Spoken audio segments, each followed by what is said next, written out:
이재명 대표를 오랫동안 괴롭혀왔던 리스크 중에 하나인데 친형 정신병원 강제 입원 의혹, 이게 다시 수면 위로 떠오르고 있습니다. 과거 여기에 대해서 언급하는 그 목소리부터 한번 들어보시겠습니다. 2012년 6월 7일 날 동서인 김혜경이가 저희 딸한테 전화를 해서 여태까지 니네 아빠 강제 입원시키는 거 말렸는데 니네 작은 아빠 하는 거 너 때문인지 알았어? 하면서 강제 입원 소리를 하게 된 거예요. 6월 9일인가 10일 날 전화를 받았더니 다짜고짜 형님 바꾸라고 시작하면서 욕을 그렇게 해댄 거예요. 십몇 분을 했던 것 같아요. 듣는 동안 그 비참하고 참담하고 곤욕스럽고 당황스럽고.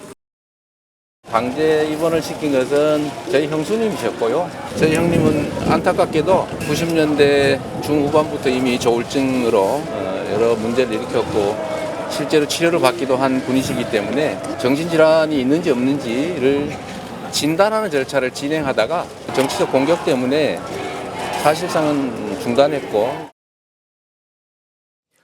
그러니까 이 논란이 왜 나왔냐면 김웅 전 의원이요, 이재명 대표를 향해서 친형도 정신병원에 감금시킨 자다 이렇게 페이스북에 글을 올렸거든요. 그러니까 민주당이 반응을 했어요. 허위 주장, 사과 안 하면 법적 대응하겠다. 그러니까 김웅 의원이 3일 내 고소 안 하면 인정하는 거다. 고소해라 나를, 이렇게 말했고요. 민주당은 이재명 대표는 친형을 감금한 사실이 없다, 이렇게 사실관계를 얘기하고 있습니다.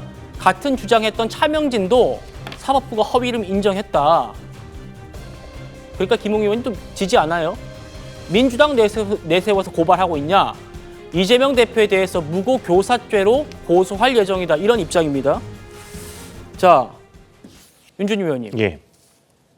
민주당이 제가 설명드렸지만 그냥 좀 무시하고 넘어갈 수도 있는데 그러지 않고 지금 적극 대응하면서 논란되고 있단 말입니다. 어떻게 보세요? 혹 때려다가 혹을 몇 개를 붙인 격이죠. 그러니까 이거는 이미 대법원 판결을 통해서 이미 사실로 확정된 것입니다. 다만 그것이 어떤 공직선거법상 허위사실 유포에 해당되는지 여부에 대해서 판단을 한 것인데, 저는 민주당이 이러한 사실조차도 몰랐던 것인가, 지금 이런 대응을 한다는 것은 정말로 이재명 대표를 약간 뭐랄까요, 좀 신격화하고 마치 교주처럼 모시는 것 같아요. 그러니까 사실관계도 정확하게 파악하지 않고 다짜고짜 그냥 김웅 의원은 뭐 고발하겠다 이런 식으로 대응을 하니까 오히려 지금 수면 아래 묻혀져 있었던, 어떻게 보면 국민들의 기억 속에서 좀 사라져 있었던 바로 이 친형 정신병원 강제 입원 이슈가 다시 불거진 것이죠.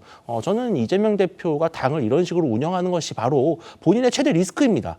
본인의 잘못, 본인의 과거의 실수, 혹은 본인에게 이미 내려왔던 사법부의 결정은 겸허히 받아들이고 인정해야 되는데, 그러지 않고 마치 무오류의 어떤 결점이 없는 사람으로 가려고 하는 그러한 당 운영 때문에 이렇게 민주당이 오히려 이재명 대표의 아주 상당히 좀 부끄러운 과거를 들춰내는 그런 결과가 나오지 않았나 생각합니다. 예, 이재명 대표가 경기도지사 선거 때 이 친형 정신병원 강제 입원과 관련해서 나는 관여하지 않았다라는 취지로 말해가지고 기소가 됐었는데 대법원 판결까지 받았었습니다. 그때 선고 모습 보고 오시죠. 피고인은 분당구 보건소장 등에게 형에 대한 정신병원 강제 입원을 지시하고 독촉한 사실이 인정됩니다.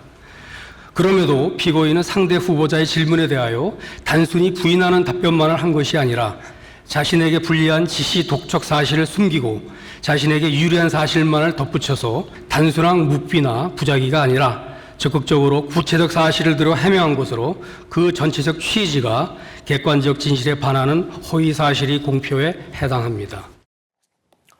정옥진 변호사님. 네. 그러니까 대법 판결이 이거였어요. 좀 들으셨습니다만 물론 최종 무죄가 선고되긴 했습니다. 하지만 피고인은 이재명은 자신의 지휘와 감독을 받고 있는 보건소장 등에게 친형에 대한 정신병원 강제 입원을 지시하고 독촉하였다라고 지금 판결문에 나오고 있단 말입니다.